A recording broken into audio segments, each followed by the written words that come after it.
Good evening, everyone. I'd like to go ahead and call the June 19th, 2018 Planning Board meeting to order. And as we look around, we do have a quorum tonight. And special thanks to Chris with his circumstances for him being here. So let's go ahead and get started. Is there any additions or deletions to the agenda that need to be made? Do we have a motion to accept it as presented? So moved. Okay, thank you, Chris. And Patrick, thank you for the second. Okay. What about the approval of the minutes that we have from May 1st? You had a chance to look at those, and are there any additions or deletions or corrections that need to be made?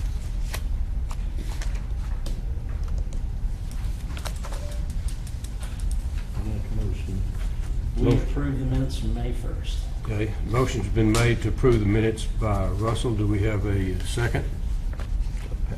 So moved. So moved. Thank you, Patrick. All those in favor say aye. Aye. Okay, thank you. I was absent, so I didn't want All right, understand.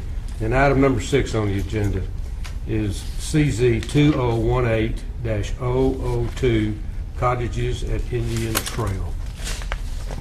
Lee?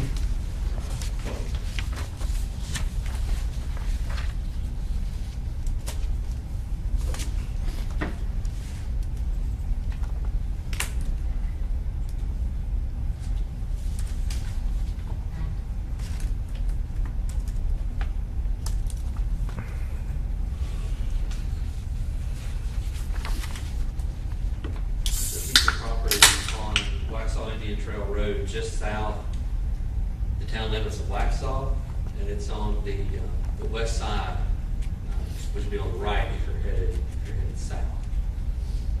So the property is currently zoned R20. These are some shots of the property.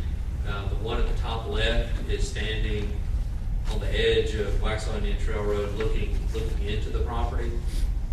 The one in the top middle is looking south, heading down Waxhaw Indian Trail Road. The one, the top right is looking north, going toward Indian Trail. And then those are some other shots kind of across the street. There's a subdivision by the same developer actually under construction right now, directly across the street. I believe the product will be very similar to what they're going to build over there. So this is the property. As you can see, just to the north, that kind of blue area is the town limits of Indian Trail. This is Fincher Road. And to the south, the town limits go to Blanchard, and they kind of start jumping around a little bit once you get south of that. You've got a little bit of Weddington that's creeping in a little bit to the southwest there. Based on the development status, it's currently undeveloped. There's nothing.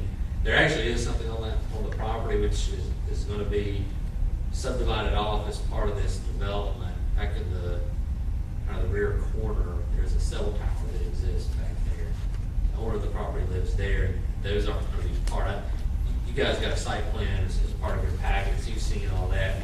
Kind of a weird bend back in this back corner, and that's to accommodate fall zone for the cell tower. But the rest of the property, there's nothing else on. Current zoning on this piece is R20. There is a piece that's kind of at the road. It's a store. I don't actually think the store is open right now, but I'm not 100% sure about that. There's a small store that's been there for a long time that's just to the north. It's still commercial. This piece is in Indian Trail that's currently under development. This piece here in Indian Trail that's currently under development. This development is very similar to those two. This is an aerial shot, so it shows some of the environmental features. There's a floodplain along the stream in the back on that property. That's not part of the development because they're not building any lots back there. That's all going to remain with the property owner. And I think some of that may also be common area. And there's some wetlands up here, which is going to be part of the common area of the development as well. As far as transportation improvements, in this area, there's really not a whole lot.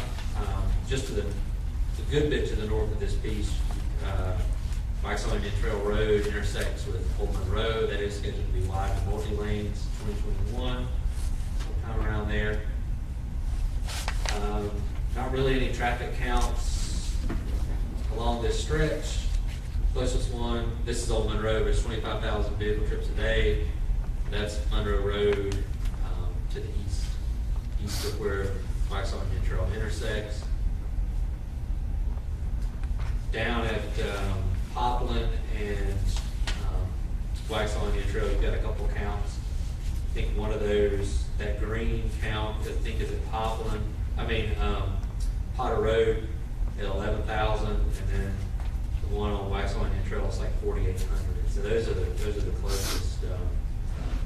closest traffic counts we have at this site.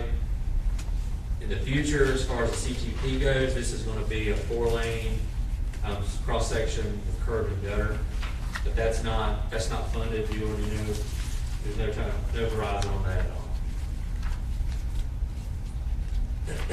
The request is to rezone this site to R6 to accommodate. I'll go ahead and bring up a copy of the rezoning plan. Everybody in the audience can see. So the request is to rezone this to a R4 conditional, which would allow 4,000 square foot minimum lot size. They're not really utilizing 4,000 square foot. They're mainly wanting the R4 designation for their setbacks. Uses on the site, if approved, will be limited to single-family residential uses. Minimum 6,000 square foot lots with 5-foot side setbacks. Since this is conditional rezoning, it will be bound by all conceptual plans and conditions that are approved as part of the process. The applicant is proposing several restrictions, including conceptual layout, conceptual elevations, so that you guys have your packet, setbacks, lot sizes, etc. There is one change that I'll mention. On the site plan, they reference that they would be meeting Indian Trails stormwater requirements. That was just a mistake that we didn't catch. We caught it when we were reviewing it. We thought that they were going to build to Indian Trail standards, and we were fine with that, but we talked with our stormwater staff, and that's going to be a little complicated. So they'll be our cluster provision standard for stormwater, which is still a good standard. So we were satisfied with that. Everything else, you can see they have connectivity in the back to the piece property to the south and to the north. It'll line up with directly across the street from the development that's currently under development right now. If you got any good questions of me, I'll be more than happy to answer them. I think the applicants here have a proposal. Any questions from the board for Lee?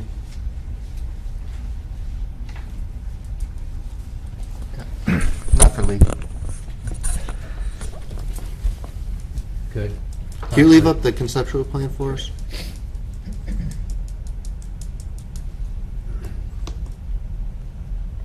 Any chance you can kind of blow it up a little bit? I don't know how much we can get it up, but I can blow it up. Just have to scroll around. yeah, I'm interested in the entrance. Sure.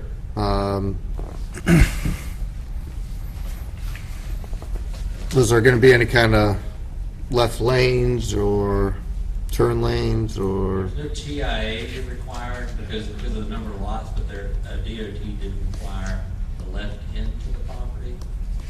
So you can see that right there. Okay.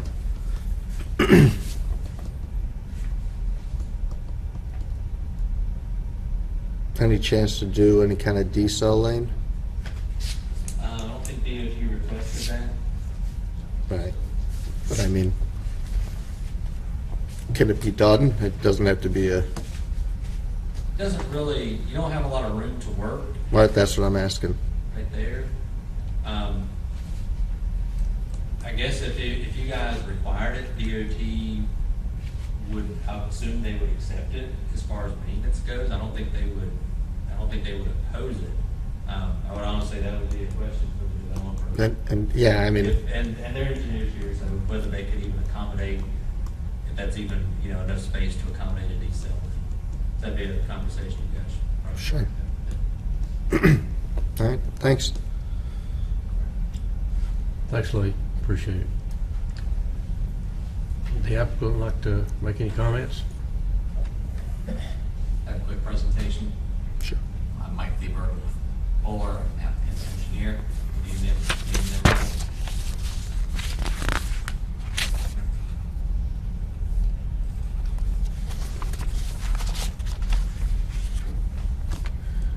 This was just a conceptual render of the property.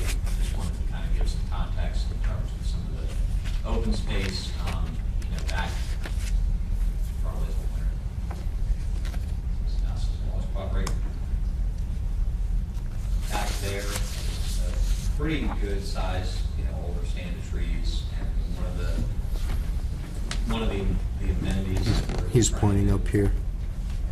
Yeah, sorry, I'm trying to get the mouse to work. Oh, here we go. There you go. Yeah, there we go. Thank you. I got it figured out.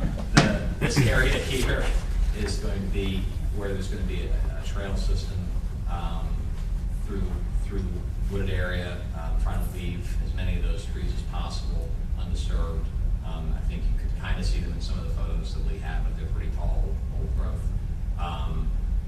There also would be some parking that we could provide in a few spots. There's going to be some sort of a smaller gathering area up front. I just wanted to kind of give you this overview of the project. That was the wetland, that this existing, I think, farm pond that was there. There's a small bit of wetlands in here, but we're not disturbing anything at this time with the plans. There may be very, very minimal impact to outfall from that pond. That would be it.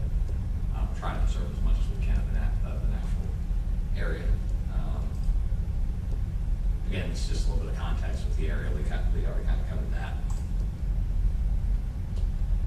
This is just a quick snip from the comprehensive plan outlining that spot right there. I don't know if I can zoom this in, but it's in the orange area called as mixed residential, which is kind of called for is this type of density and development in the comprehensive plan versus a less dense, half-acre lot or something like that, a single-family, one-unit per acre variety. Here's the layout that we've kind of been talking about here. Certainly I could come back to this with any other questions. But just wanted to, again, quickly touch on that we're at minimum of 6,000 square foot lot, even though the zoning classification calls for a minimum 4,000 square foot lot. So we're trying to provide as big a home site as possible for the use of the residents. Where's the residence?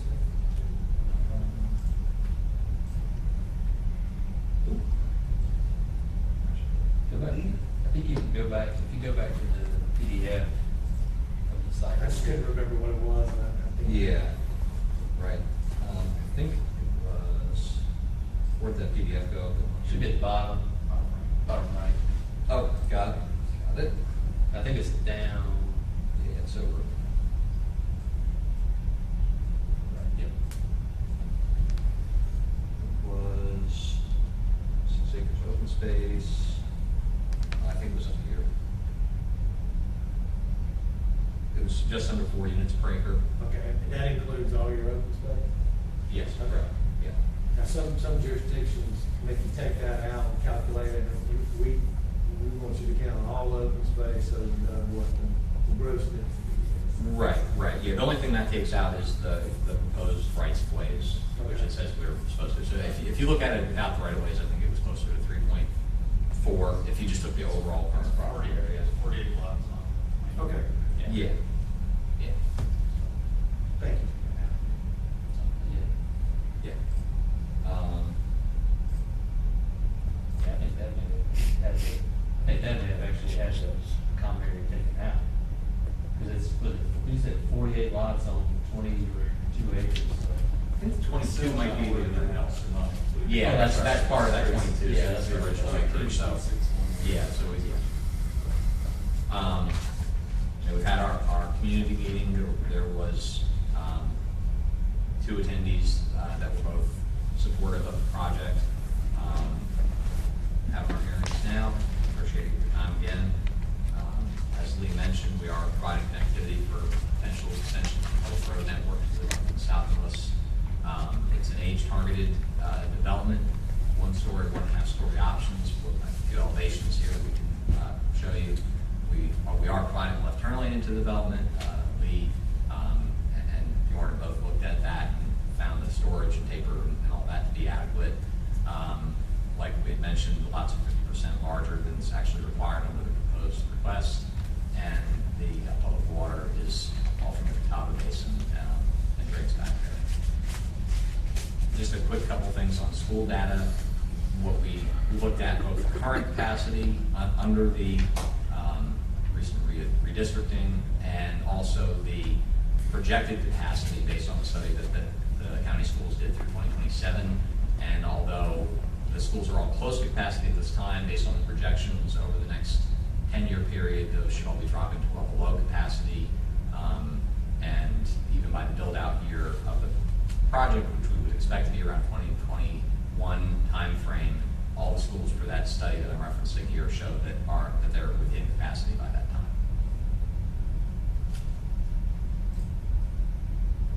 Here are a few sample elevations, like Lee mentioned, it's very similar to what is being built across the street, but there are some slight differences and updates and all that. So there's one front load garage, porch, like I said, 1 or 1.5-story options. Other different options, slightly different color schemes, materials. Same building across the street? Yep. All H&H Homes is the builder for the applicant project. So how many homes are across the street? 49.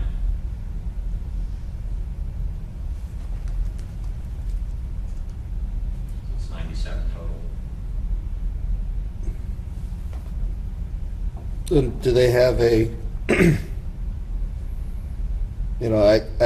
my concern, I don't care about the home styles. I think it's nice. I think it's great. Your capacities, keep going to it every time, but the transportation to me is just, that is a heavily traveled road as it is now, and yes, I know other developments have made it to it, but this road's not going to be developed for widen. It's not even on a plan, so earliest you're looking at is 35. Longer. Yeah. We're going to empty out 100 homes. 194 cars. What's that? 194 cars. It's Right. 2 cars. On this road. Yeah. I don't know. That's just my problem with the fact, and again, I'm not anti-development. I'm all for you guys to develop and get your money. I hear you. I wish I had property. I wish I could develop property. I wish I could buy property and develop property. It's just driving through the county, especially, the western side, and it is filling up. Can't do anything with impact fees. I get it. It's just you're gonna empty out 194 cars onto this thing. I don't know. Nice thing about it, ain't gonna run during rush hour. This is 55 plus. So. Yeah.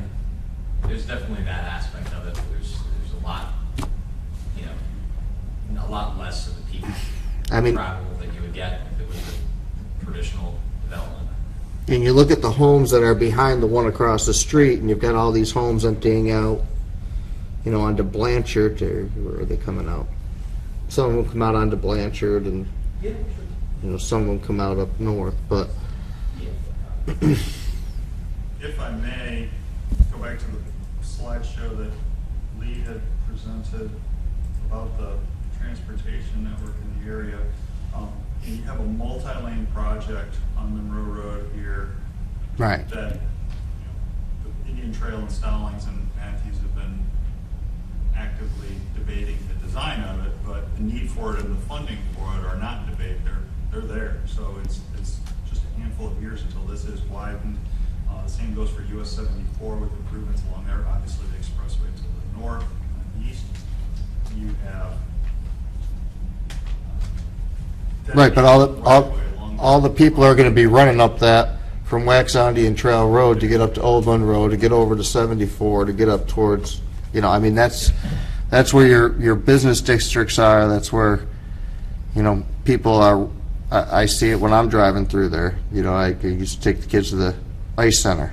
So coming through there, I don't know, my own concern is, you're gonna be pumping out these cars, there's gonna be more development, and especially if it's 55 and plus, people are gonna be turning in and out of this neighborhood onto a 2-lane road. I just have issues with that part, The but, amount of cars that are going up and down there now. right. Well, the good thing is that, one, it's not too many cars, relatively speaking. It's only 44 unit development, and it has connectivity to the adjacent neighborhoods. We're not going to be able to get over to Potter because you have that stream to the west of the site, which are only a mile away from Monroe Road in terms of connection to a multi-lane road. That's a lot better than a lot of areas in the county where you have to go multiple miles before you hit a multi-lane road. And the volumes through here, they're probably higher than 4,800 in the count seen down here. They certainly accumulate as you get towards Monroe Road, but they're certainly less than they are on Potter. I think the last count we had, DOT was 9,800. The median in front of the site? Yeah, between the stretch, I think they had accounts, I mean, if you do that compared to the 200, it was somewhere around 2% change Right. in traffic volumes, just based on those numbers that we got from them. It wasn't, a very substantial impact in the scheme of what's already on the road, and to your point, that intersection improvement up at Old Line Road, it is kind of supposed to relieve a lot of the current bottleneck that's happening, because the traffic was being improved up there, so that project was starting around the same time. we wrapped So it's up. fine. Cars coming out of here. Right. But yes, and when you talk about the much larger developments, they're making more significant improvements to the network. Smaller developments like this, oftentimes we don't get any kind of turn lane improvements. The fact we have something is better than nothing, but that is a genuine weakness in the development system here in North Carolina, in that if you're below a certain size, you are making much of an improvement to the network. And if you're doing it by right, there's even less opportunity for improvements to be made because there's no negotiation with Right. the zoning process. So therefore, 10, 20 unit developments that occur fairly frequently cumulatively have a large impact, but cumulatively have done very little to improve the network. This is one of them that is making some improvements. But yes, Waxahachie Trail will not get widened to multi-lane, probably in my professional career, because it's an SR route, it's not an NC route or higher, and therefore it's not competitive for funding for the type of multi-lane widening that is called for along this corridor long term. Right. Bjorn, that's the number of cars per day? Yeah, these are the The bottom. 2016 counts. So the 550, that's what's coming out of that development? No, that's What the is count, it? well, that's the count on that road, and I'm surprised there's a count on that subdivision road like that. That's not to say it's the count coming out, it's the 24-hour count averaged both directions. So it really means there's about 50 homes in here, 55 homes that it's serving, because it's about 10 cars per day for a normal single-family house. Down here, it's 4,800. Okay. It probably increases as you get towards Monroe Road, but I don't have a count location here. And then it's 11,000 at Potter. And maybe it's just, No, it's not just you. yeah, I guess, to the developer, I mean, how do we solve an issue like this going forward? I mean, is anybody have any ideas? Because, again, I wish I had the property to develop, but where all of these cars have to go somewhere, and they're going to go on these roads that state's not gonna fund. Well, like I said, you have tens of millions of dollars going on Monroe Road here. Up here, I believe the traffic volume, the direction, especially in peak hour, is gonna change in the next few years as the Weddington Road interchange somewhere in this area of 485 comes online. I think you're gonna have a rebalancing of traffic away from John Street exit to the Weddington Road exit. And then, in fact, the Monroe Road being widened all the way through Matthews is certainly gonna help things. So, there are improvements that are being made. Generally speaking, this is the right place to put more homes because this is where more capacity is being installed. If this were, south of NC 75, there's no improvements that are funded out that way, but there are multiple improvements in this vicinity. Right. Chris, we have this debate every time, and we understand, unfortunately, North Carolina's a reactive state. And, There's no opportunity for impact. there isn't, and it's a matter of, do you slow growth to wait for the roads to catch up, but then the roads don't catch up because DOT doesn't build roads till they become congested. Right. That's their policy. So there is no easy answer to it. No, and I get it, and hopefully over time municipalities locally will, get to start adopting and get the taxing, get the taxing authority away from the state to do their own taxing for roads and stuff, and I get that, but I mean, to me it's just, again, I see it as an issue. I see that you're going to get accidents between the two developments. I think accidents are going to increase on that road. People fly down that road at 45. You're late for hockey practice sometimes. It might be a little faster. I don't know. Got a water tank out and you get home fast. So, hey, and gentlemen, sir, you stood up. Thank you for standing up. My name is Kerry Avant, and I'm president of RHH Land Investors, which is a wholly owned subsidiary of H&H Homes. First of all, thank you all for rescheduling and doing the special session from last time. A couple of things, though, about the age targeted in the neighborhood that we looked at, and we've done a number of these.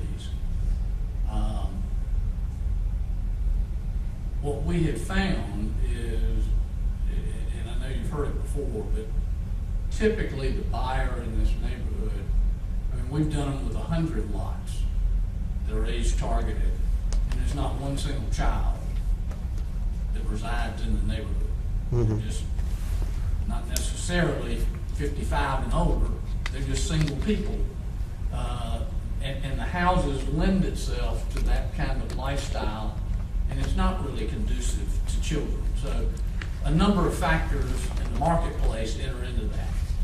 But having said that, what we have noticed over time is, and we're developing right across the street, and we've just completed, in the process, we just recorded the plat for that piece across the street, same product.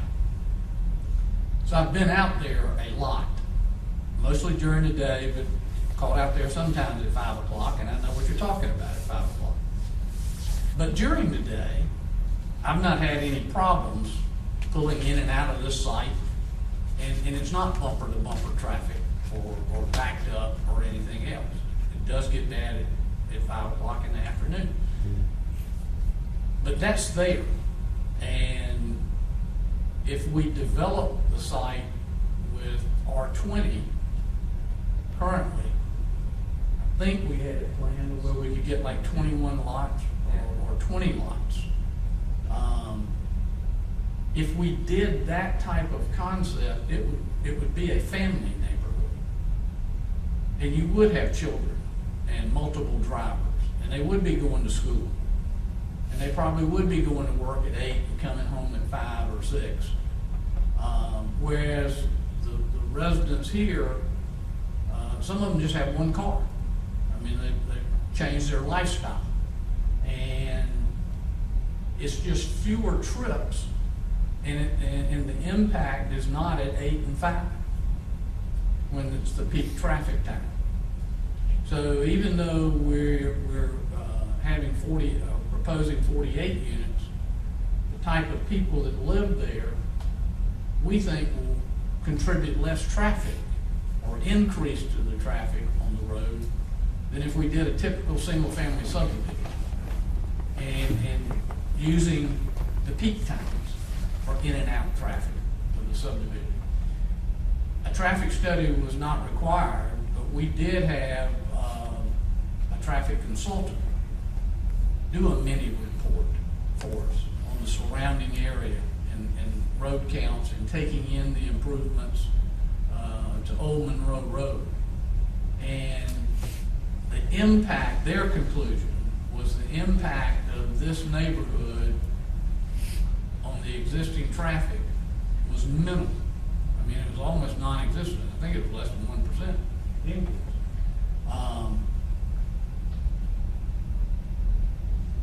So we have tried to take all those things into consideration into the type of neighborhood we're building, who in the marketplace would be living in this neighborhood, what their habits and patterns are. And the other thing I think you need to keep in mind, if this thing gets approved,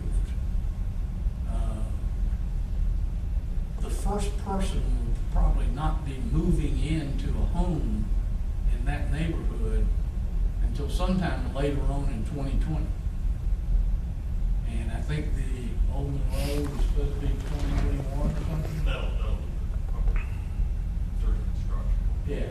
So, I mean, it's not going to be developed tomorrow and 48 new homes will be there that people will be living in tomorrow. And the other thing that the traffic consultant contributed was what was said previously. A lot of the issues on Waxhaw Indian Trail is created by bottlenecks currently at Old Monroe. The 74 issue, and that's the reason they're putting in the bypass and to try to alleviate all that. And I think that's scheduled a little later this year. So all of these improvements that will be happening will somewhat mitigate what's currently there on Waxhaw Indian Trail Road. So I'll be glad to answer any questions on behalf of the building company side of our business or the development side of our business. We're a 25-year-old company. We still have offices in South Carolina and North Carolina. And we have an office here in Charlotte, have had for a couple of years. And ask that you approve this so that we could go do a nice job that will be an asset to the county and surrounding areas. What's your general price point on that? And I know we're not trying to hold you to it. No, I understand. I think we will probably be in probably around 300 to 325, 330, 340, may go to 350, depending how people want to upgrade or customize their home. But we'll probably be in and around that 300. Do you have a minimum square footage that you're proposing for house? Most of these, we probably have about 4 or 5 plans, all similar to what we showed you. And they would probably average about 2,000 square feet, 1,900 to 2,000. I don't know if you had a minimum that you didn't want to go below. There is a couple of these plans, if someone wanted to, they could leave the upstairs unfinished. And if you left the upstairs unfinished in a 1.5-story structure, just the downstairs is maybe 1,500 square feet. Sure. So the minimum would probably be somewhere around 1,100 square feet. We're not suggesting that you have a condition. Right. I didn't know if you. No, I understand. I understand. It's a good question. And we don't find many people, but sometimes a widow may buy one and she just says 2 bedrooms is all I need. And 2 bedrooms are on the first floor and I don't need any space upstairs finished. So, Storage. but for the most part, the upstairs would be finished either with a bonus room. It could be a bonus room, a bedroom, and a bathroom. It could just be a bonus room and a bathroom. They could finish upstairs in any of those fashions. I could break this up if anybody wants to see it closer, but that was just an example floor plan with one of the elevations that we showed. I've got a question. That's the entrance into the subdivision. You said about 194 cars, et cetera. How many cars do you anticipate being parked on the street? Almost none unless somebody is having some kind of party at their house or, some special occasion. I mean, there are 2-car garages and a driveway to accommodate 2 cars. So, each house could accommodate up to 4 cars without on-street parking. I mean, we discourage it, quite honestly. I mean, we don't want to see it as the marketing of the neighborhood. The reason I'm asking is the entrance and exit of emergency vehicles for the age group that's going in there, fire trucks, All right. ambulances, et cetera, because it's one entrance in and one entrance out. I'm trying to weave in and around traffic, et cetera. And I'm just asking. It's rare. I mean, in our other neighborhoods where there's similar product, it's rare to see a car parked on the street unless, somebody's having people over for dinner or something. Right. Because like I said, each house will accommodate 4 cars without parking on the street. I think it would be a rare occasion. Okay, thank you. Provide for some parking. Can you actually?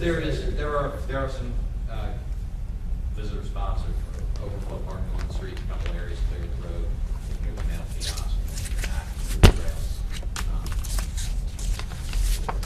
6%. A handful, but I mean, in that kind of an unusual larger gathering, there will be somewhere. A lot of subdivisions don't even provide that. So I thought I remembered that you had some visitor parking. Yeah, that's right, thank you. Any more questions from any of the board members? Is this sewer or septic? Super. Sewer. There's a sewer outfall line at the rear of the subdivision that we would be tying into.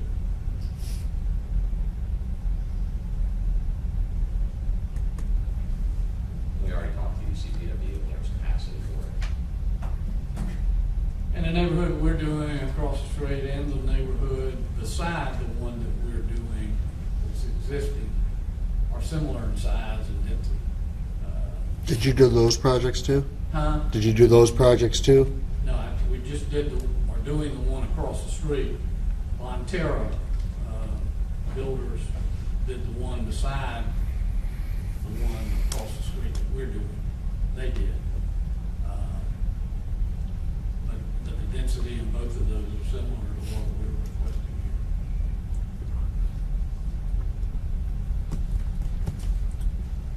here. Russell, any comments? Patrick?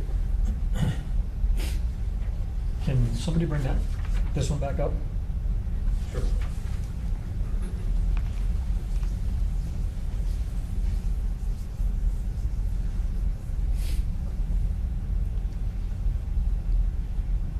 Okay, you had you had another one.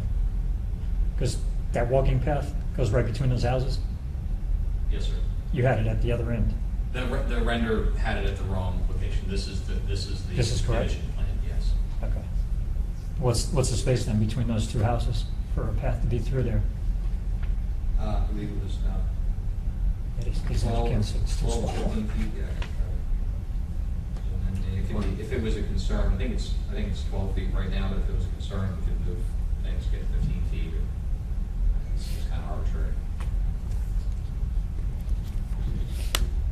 And that is something that during site plan review, it is a conceptual plan, so you really can't move around your street network a whole lot or really any of your lots that much, but features like trails and some of the amenities, you can sort of move those around. So if that trail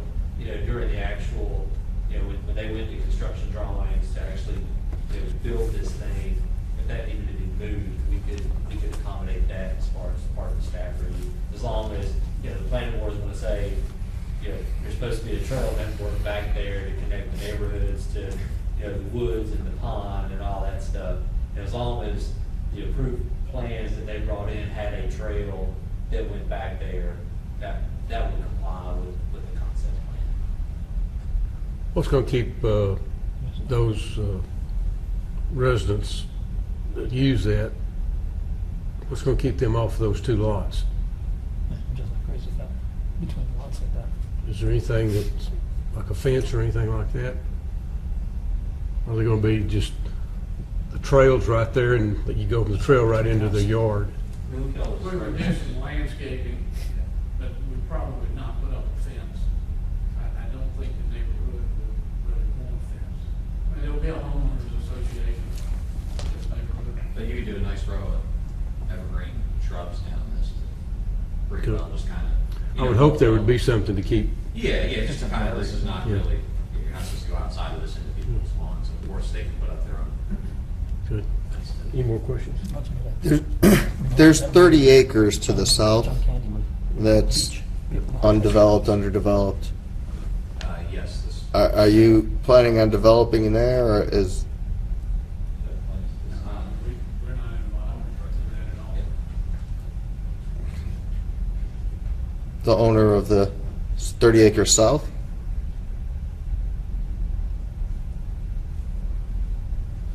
Is that Yes, part of, is that some of the Actually, land? we're gonna develop Bellshire Manford, yes, it's already in the works. Okay, that 30 acres. Dellinger's gonna start on very shortly. Okay. Can we see that? 'Cause I'm not. There was a plan approved a long time ago by it was actually one of the old smart growth provisions, which none of you guys were on the board when those provisions were in place. When the Board of Commissioners in 2005 sort of did away with those standards, they vested projects that had an approved sketch plan, and that was one of those older projects that had vested. Can we pull that aerial up? Yeah, I think they ran into some issues with DOT, and I think they were trying to work out access and all that. So that's more of a vested right. We won't even see that one. Right. So that's in that area there. And that's where that stub would connect into that. Is that Right. that correct? Where that stub was? Yeah, this stuff's right about here, halfway back into that property.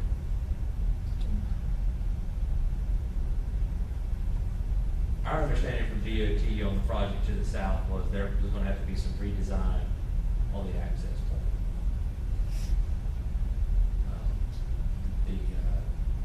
The access that was shown on the sketch plan never received, or I don't know if it received a DOT permit, but since it was never built, that access permit has expired. There's been more development that's come in that's actually built, so they can't accommodate. This is based on my last conversation with DOT. If they've changed their opinion on that, I haven't heard. But the access point that was approved as part of the sketch plan could not be accommodated anymore because of the distance between entrances to neighborhoods that were actually already in place. So they were gonna have to. Right, so it kind of sits out like, kind of like this on your, Right, so there's a hole in there, so they're looking at the northern access point? correct, yeah. And I'll point out, when we developed the neighborhood across the street, and we're in the process in the next week of putting this in, we're widening Indian Trail, Waxhaw Indian Trail Road. And overlaying that and putting in the turn lanes, when we develop that property. Yeah, And we're giving additional right of way on both sides of the road for future expansion. yeah, for that multi-lane future consideration. And yeah, this left turn lane is already approved, and with the current plan would just be striped out for future use. That's on this project, you are. For the eastern project, it was set up with Set up some both. right-of-way dedication for future lighting? Yes, that side dedicated its half of the ultimate section, I Okay. think it was 50 foot on center, if I remember, something to that effect. So when we come back and develop this, we won't have to tear up Waxhaw Indian Trail Road again, but turn lane in, we'll make it wide enough now when we're developing the other side of the current.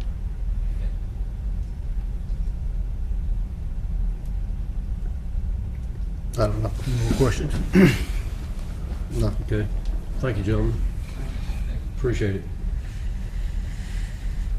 What's the board think? We have a motion? What do you want staff recommendation? Oh, Yeah. yes, excuse me, I'm sorry. I'm sorry. I thought you made them just now. No, I'm just kidding. I think this was in their presentation, and I'll go over it again. The Union County Comprehensive Plan calls for this area to be mixed residential, which those are areas that are easily served by utilities, and they should include a variety of housing types, and should we anticipate higher densities in those areas. Based on the comp plan and some of the surrounding land uses, the request appears to be consistent with the adopted plan and with the adjacent land uses. Staff has had significant conversations with the developer, and all of our major concerns have been addressed, so we recommend approving the rezone. Okay, thank you, Lane.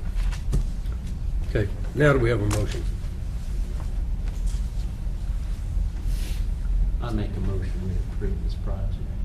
Russell has made a motion to approve the project as presented. We'll ask all those, and do we have anybody against it or anything? We need a second. Pardon? We need a second. We have a second?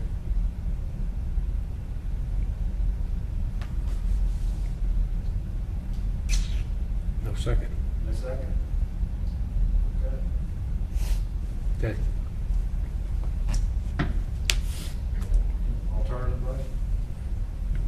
I'm sorry. Do what, Brian? Do you have an alternative motion? Do we have an alternative motion? Motion to deny, or what's the thoughts?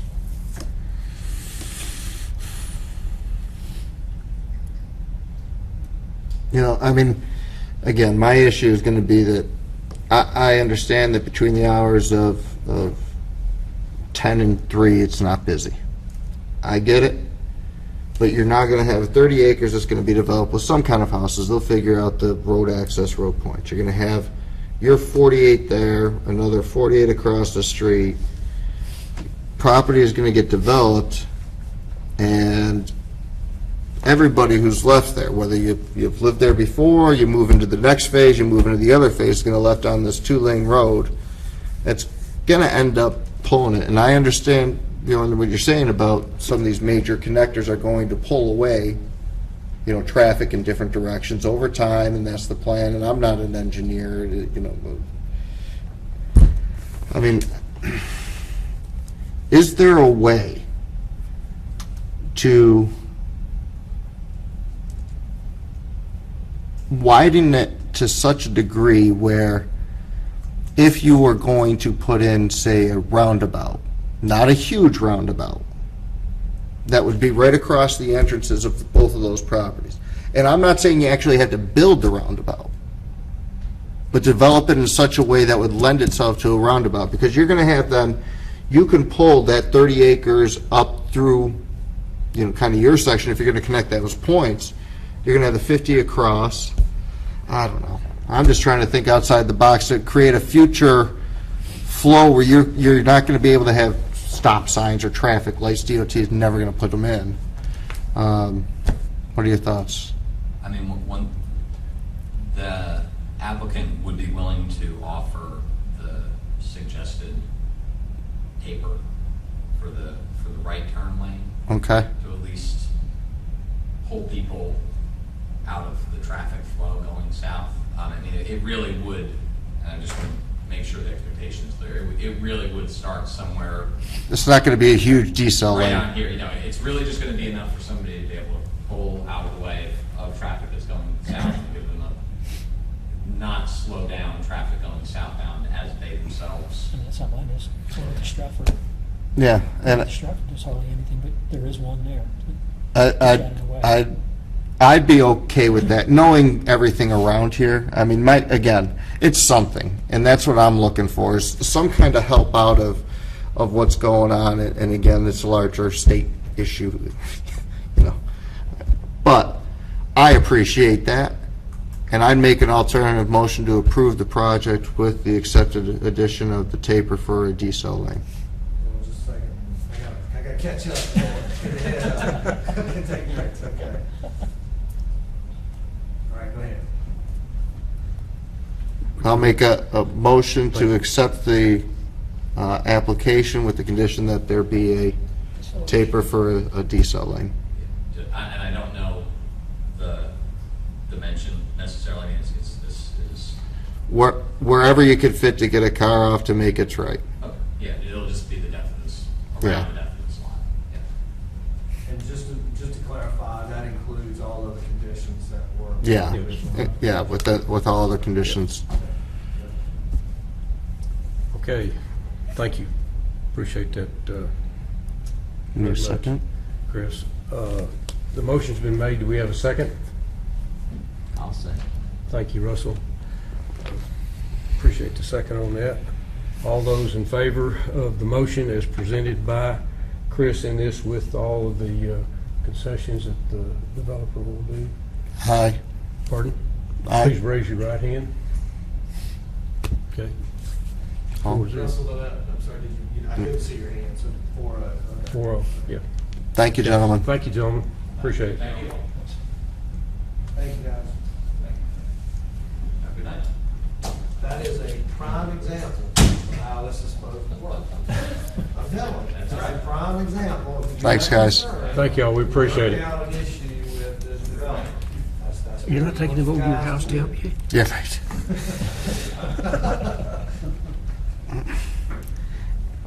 Okay, let's go to, pardon? I have a question for Lee real quick. Lee, I we have a question for you. The papers that we got, so it says CZ 2018-002. That was a mistake. But on the other one? 2018-002 is the correct. The other one says CZ 2017-007. I saw that, yeah, on the staff report. Yeah. Yes, sir. It's the same Make thing sure though, we right? change that before it goes to the Right, commission. yes. I actually saw that after it had been submitted into the agenda process, and it's an act of Congress to go and change it, so. I want everything like the same, but the numbers are different. I'm like, okay, where's the paperwork for that one? That's what you call guess. Okay. Thanks, everybody. Thank you for the clarification. You bet. Going on to number 7, the Seacrest Shortcut Small Area Plan Adoption Process. John? I will be brief with this presentation. This is what was actually emailed out to you last week to give you a heads up, because we have a lot of content on the project website. This is actually a narrated slideshow that we used in the May 31st open house. We thought it was very effective, and this is really elevating our public outreach strategies and capabilities that we've used in recent planning efforts, so we hope to replicate this in the future. This is the study area. This is the interchange that is the center of the study area with the upcoming Monroe Expressway, Union Village Trail Road going back turning into Sardis Church, Faith Church on the north, Brackett River on the south with another interchange. High interest area by landowners and developers. Between Indian Trail and Union County, we're looking at on the order of 1,000 homes and a couple 100,000 square feet of commercial/employment being considered in this area. Not all have been approved, some of it has, some is in the process, some is in staff discussions. It's remarkable how much is going on. This is about 2 square miles. Less than 10% is currently considered developed. It's overwhelmingly residential. And so this was motivation from the town and the county to get together to look at what's going on in this area, because it can go a lot of different ways in terms of employment versus retail versus residential versus high density residential versus leave it all alone and we'll just leave it 1 unit per acre from now to the end of time. So there's been work done in the area, small area plans by Indian Trail. Our comprehensive plan didn't necessarily drill down in this area, but we have a plan for the area. And the interesting thing is between the town and the county, we have a lot of development that would be approved through rezonings that would be consistent with this plan. And that was kind of a guiding principle or response to people when they say, oh, you're planning for this area to become massively overbuilt. Our response is, well, our plans already call for a lot of development in this area, a lot of node type of development, because you have 2 interchanges. The question is, we need to refine this down to give more guidance, because right now we really don't have a clear vision for this specific interchange. So we started back in winter. We've had 2 community meetings. The first community meeting back in February at the church reception center there in Seacrest Shortcut Road, remarkably well attended. Over 100 people, over 300 people completed our online survey for input into what they wanted to see in the area. The second meeting we had in May was attended by over 50 people, including quite a few property owners in the area. That was held at the Indian Trail Town Hall. Also was effective. See some pictures from the second. No, this is the first community meeting. Some of the considerations we have: residual properties, particularly in Seacrest Shortcut, that is split by the bypass. What do you do with them? It's a long, narrow corridor. The fact you have mobility issues, multiple jurisdictions, with Henry Bridge right there, and those right on the edge. They'll probably annex into this area, and then you water and sewer. Indian Trail, you have unincorporated Union County. So it's very complicated when you have one common vision.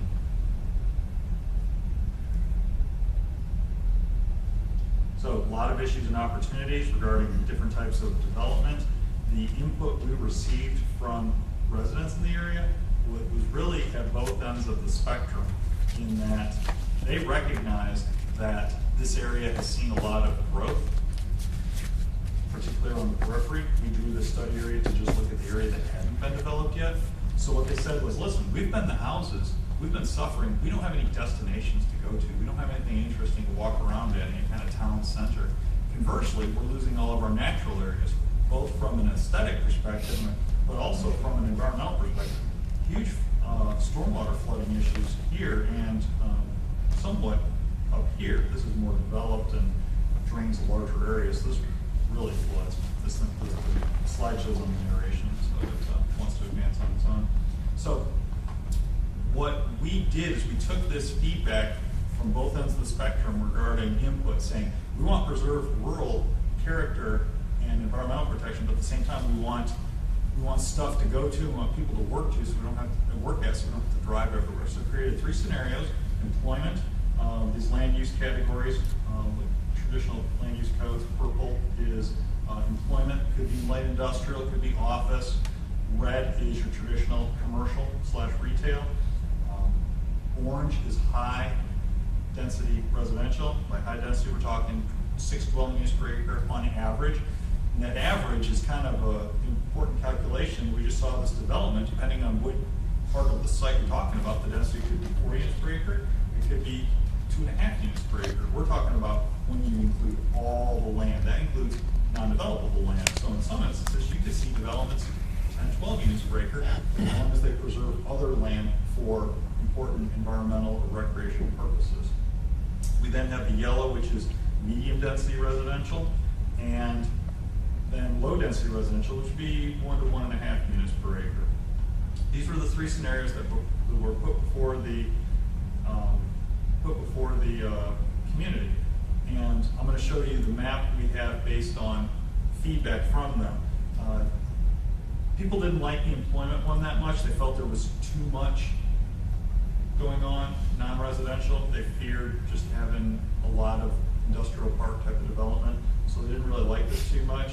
Mixed use was the most supported land use, or the most supported scenario. People had the highest level of support for this. Lower density wasn't supported either, and I think that's mainly because property owners in the area are seeing the dollar signs, and so they want the right zoning possible in the future for their land. They know that 1 unit per acre is going to get them those dollars. So we had a lot of people voting against this. People represented a lot of land as well. So these are all the people who are involved in this. We have consultants: Joe Lesh, previous transportation planner from Union County is our lead consultant, Will Sean Flaherty. He used to be a coworker of mine at Central Lake Council of Governments, Indian Trail, and Union County together working on this. So that was the narration of the overall slideshow. About 12 minutes. And hopefully you do get a chance to look at it. What I'm going to bring up now is this map that represents some tweaks to that mixed-use scenario that I talked about, with some expansions of the commercial area, a little bit of land switched from residential to employment, but generally the mixed-use scenario. What's interesting about this is this represents about 2,800 homes. If everything was rezoned to this, it'd be about 2,800 homes.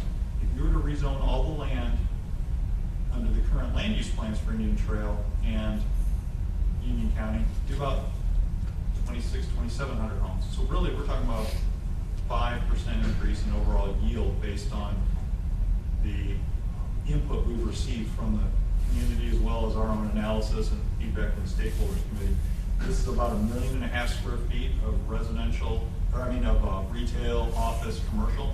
We have commercial brokers and real estate developers on our stakeholders committee. They feel that these sizes of these chunks are appropriate for what's necessary to market. You know, if you have chopped up too small pieces, it's not really useful. Also, you can't do good access management.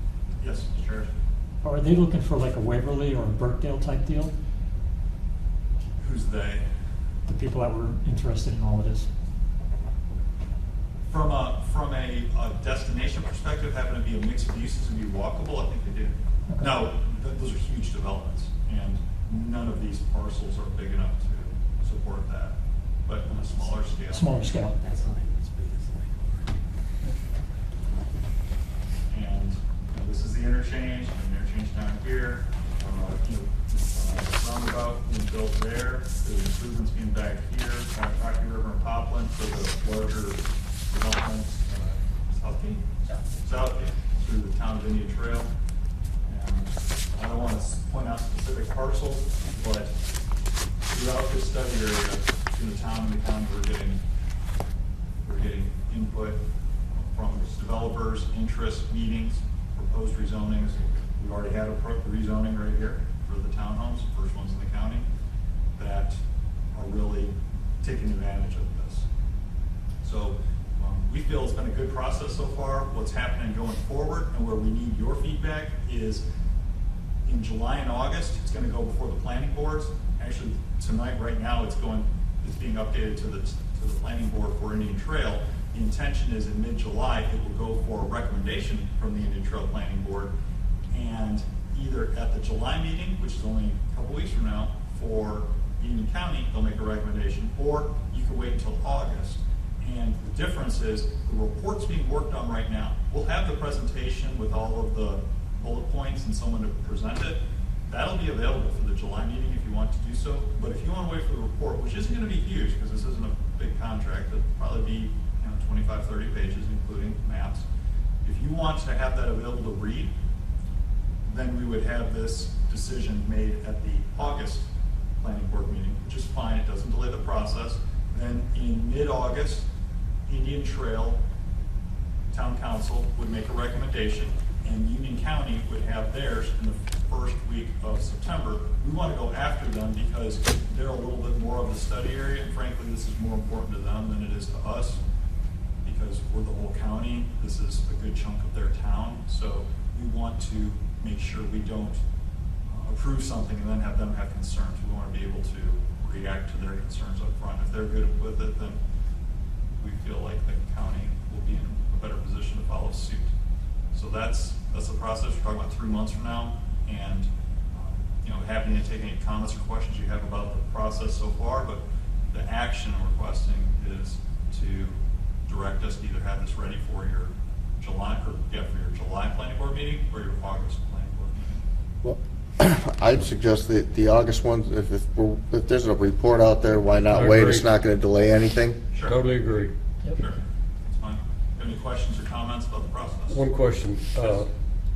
Do you have any idea what the economic impact of this is going to be for both Indian Trail and the county? What do you mean? dollars it's gonna generate. We didn't have an economic impact study. That's a big existential question about, or discussion about growth in general, that actually played a big role in the reason why the Monroe Expressway was delayed for so many years, because of sprawling growth, or growth attracted to a new facility. The position of the MPO, of the county, of the municipalities in the area, as well as of the NCDOT, was this is an insanely attractive county for development. There's a lot of growth going on. This was, 6, 7 years ago when things were on fire. And going out in the future, it's still expected to be a very attractive county. This growth was going to happen somewhere in the county. That was the position. So therefore, the no build scenario for the overall county, the number of houses, the number of jobs, was unchanged. That's why we got sued. So the revised environmental impact study included 3% additional growth, which was about 1,800 homes, due to the expressway. They didn't have any justification to say that. There was no formula that said, yes, 3% is what this will yield. So what I'm getting at is, all this is doing is move around houses that were going to be built in Union County anyway over this time frame. So I would, unless there's some radical increase in efficiency and attractiveness that changes the calculation, really you could say the overall change is zero, because it was going to happen somewhere else. You put them in my back door, not you guys' back doors. The reason I asked that question is because the way that commercial retail section right there, kind of in the gut of that, I could see, you mentioned Waverly, I could see something in a smaller scale that would really be dynamite. Yeah, I mean, I think It's a the no-brainer. residents in this I area, think this is a great plan, they want just initially. some density in these places. They want there to be energy. They want there to be something to go to. But conversely, they don't want it all just developed out from an environmental as well as from an aesthetic perspective. So you might have areas where maybe they put a 50 or 75 foot undisturbed buffer if there's some nice forest or natural land along the street, and then the houses are further back. Or there's recreation areas that are created as a part of this. But, I mean, that's 1.5 million square feet. That's a lot. It's going to take a long time for the market to absorb it, but it will require some fortitude on behalf of the county and the town to not allow development either at a lower density or a lower type of use than this mixed use of retail and commercial that is planned for at these intersections. Okay. Any other questions for Bjorn? I do recommend you go to the website, look at the materials that are on there with a lot of maps, write-ups of the community input. That will all be summarized in the overall report, but if you want to get up to speed on it earlier, go to the site and check it out. Thank you very much. You can email with any kind of questions. Appreciate it. Do you know what the population of Indian Trail is? I don't know the exact population, but my last understanding is like 36,000 plus. 36,000. They're bigger than actually on the, Yes. there's over 36,000. And you said you had 300 people come? Sorry? You No, said- we had about 120 people come to the first open house. We had about 350 unique individuals complete the online survey. Okay. We felt really good about that. And then we had over 50 show up at the second one. It seems low, but to be honest with you, that's actually a good turnout. Yeah. It really is. And it, when you get down to the way Indian Trail's set up, this is only going to affect the people on the north side of 74. Mm-hmm. And The old 74. I said the old 74. Considering Monroe Road was the first one, this would be The third 74. Middle-aged 74. Yeah, that's right. Okay, thank you, sir. Thank you. Appreciate it. Planning staff report? Bring something up, just to make sure, Lee, do we have anything scheduled for the July 3rd planning board meeting? Not yet. We have 2 rezonings that are in the queue. We are waiting on responses. Actually, we're waiting on environmental health on one of those, and then the other one is the senior living. So that one we're waiting. They haven't had a community meeting yet. So And the only reason I bring this up is that, again, given the board sort of a list of your next meetings and the ones that had conflicts, but what you didn't really talk about is the fact that your next meeting is the 3rd of July. A lot of people take vacation during that week. And if the board is inclined to want to cancel that meeting, or if you know you have plans and you're not going to be here, since we have a quorum issue occasionally, might be good for us to talk about that and figure out what to do. So, we're here, we're gonna be here. We don't have a problem meeting that date, but just want to make sure that the board can meet that date, or you wanna meet on that date. I make a perfect. motion to cancel the July 3rd planning board meeting. The motion has been made. Do we have a second? I'll second it. Thank you, Russell. All those in favor, say aye. Aye. Okay, ayes have it. So we will go to August Wasn't then. pushing you in that direction, I just wanted. It wasn't much of a push. So no July meeting, period. Yeah. He'll still be working on this hot water heater. Yeah. I'm sorry, I'm sorry. Chris and then Russell, you made the second. Yes. All right. Do you have a staff report? Do you want to give a report on Marshall and maybe some other topics? Okay. The other study that is going on right now with the town of Marshville is the US 74 corridor study through the town, stimulated about a year ago due to municipal concern over the bypass sucking away economic activity from the core of Marshville up to a bypass. It's not a funded project. This was a debate about whether to even have it considered in the long-range plan for the Metropolitan Planning Organization for the area. The study that's been going on for about the last 6 months has looked at operations and issues along the existing corridor, as well as community outreach and feedback on their level of support for the bypass. And the results are, after first community meeting and analysis of the corridor, is the bypass is supported. They want to get rid of freight traffic through the town. They want to get rid of congestion. Problem is, volumes aren't that high, and if they were to improve the existing 74 corridor through town by removing a couple signals where they really aren't needed anymore, and coordinating the remaining signals to optimize them and putting in some limited medians to channelize traffic, you could make that corridor work well without a bypass for a long time. So what you're probably going to see is recommendations for an interim project that's a bundle of signal analysis, removal, and some median construction in the town, possibly in coordination with the school in the area to affect their routing of traffic for pickup and drop off to make it more efficient, and then reaffirming the support for the bypass into the future. I don't know if there would be a recommendation to look at it for a toll study like what was done with Wadesboro recently. Wadesboro had similar concerns. They wanted the bypass, but they also didn't want to disappear as the bypass was built, because there's a good chance the eastern leg of the bypass from 52 east back to 74 will get funded in the next round of the state's transportation improvement program. So that's a big milestone, because it allows them to do an environmental document and set a corridor. They asked for it to be looked at as a toll study, just to only limit the traffic on the bypass to that traffic that was never going to stop in town and just wanted to get through. The results came back favorable. It wasn't going to suck all the traffic out of Wadesboro, but a good number of it, particularly truck traffic, would. And so that was seen as a viable strategy for both an operational and a kind of an indirect and cumulative impact aspect to help preserve the town. This could be a recommendation to essentially extend the Monroe Expressway east another 5 miles on this Marshville bypass and continue into the east side of town. It's a possibility that will be recommended to come out of that. And it probably makes more sense with the Marshville one, because you just continue on with the bypass, and inertia is a pretty powerful force, and they would just continue on it for another 5 miles. So, Good. happy to answer any questions about that. Any questions? Okay, thank you, sir. Anything else from the staff?